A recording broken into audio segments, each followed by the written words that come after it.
Welcome back to my workshop. Just making more sawdust again. Actually, this hunk of wood that I'm carving into shape is going to be the neck of a mountain banjo. Just like this one hanging here. Now, as you can see, this looks quite different from those played by most bluegrass and country musicians. The most obvious difference is the large wood rim and the small drum head. Like the dulcimer, the banjo evolved from other instruments from other countries, but didn't come through Europe like most of our stringed instruments, but from Africa. The slave trade brought many diverse tribal people together into forced labor throughout the Americas. Many of these people, like the European immigrants that I talked about earlier, brought the memory of their musical heritage with them. When given the chance, they fashioned musical instruments out of anything they had available. Now, scholars have found that many African instruments and early American slave instruments have names related to the modern word banjo, such as banjar, banjil, banza, bango, banji, and bansha. Now, the first mention of these instruments in the Western Hemisphere is from Martinique in a document dated 1678. It mentions slave gatherings where a stringed instrument called the banza is used. Further mentions are fairly frequent and well documented. The best known, probably that of Thomas Jefferson in 1781, when he wrote, "The instrument proper to the slaves is the banjar, which they brought hither from Africa." Early banjos, as well as the current tenor banjo, have 4 strings. The short 5th string is always assumed to have been added around the time of the Civil War.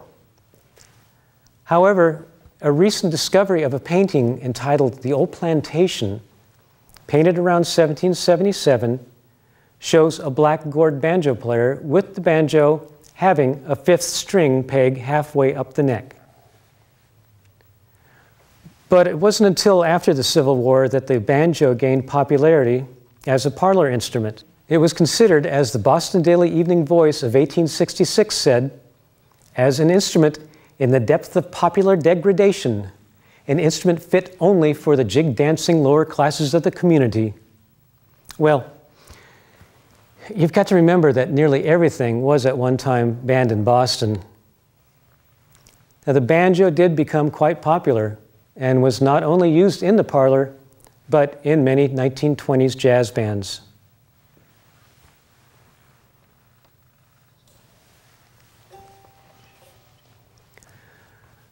The folk banjo, or mountain banjo like this one, which started with the slaves in the South, worked its way up through the Appalachian mountain communities north, and also to the Midwest farm communities of Texas, Oklahoma, and Kansas.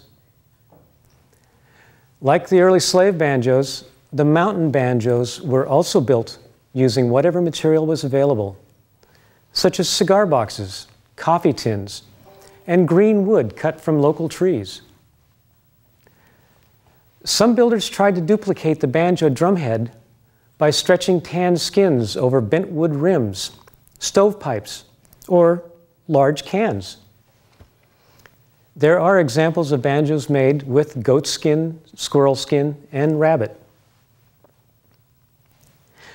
Now, playing styles vary from person to person. The most common tunings were of open chords that made strumming easy and always sounded good no matter how well a person played.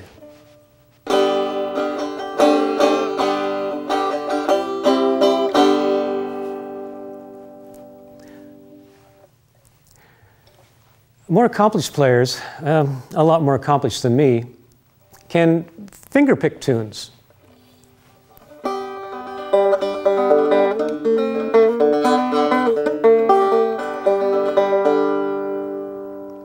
And others use what's called a claw hammer technique, where tunes and chords are clawed with the backs of the fingernails while the thumb hits the high 5th string.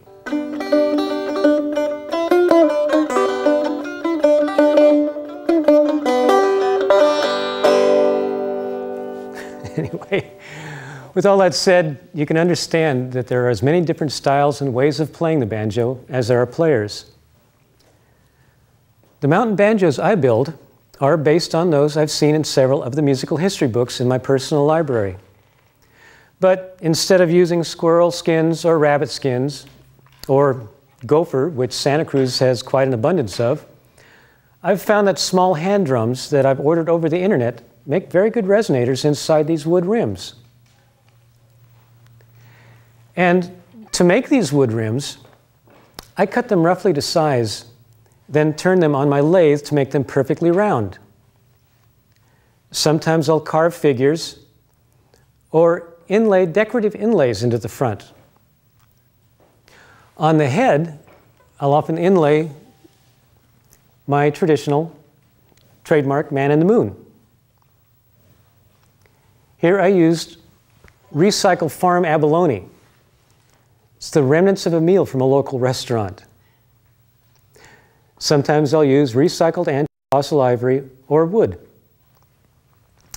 And now, to hear how these mountain banjos sound when played by an excellent musician, once again, here's Ren Eric.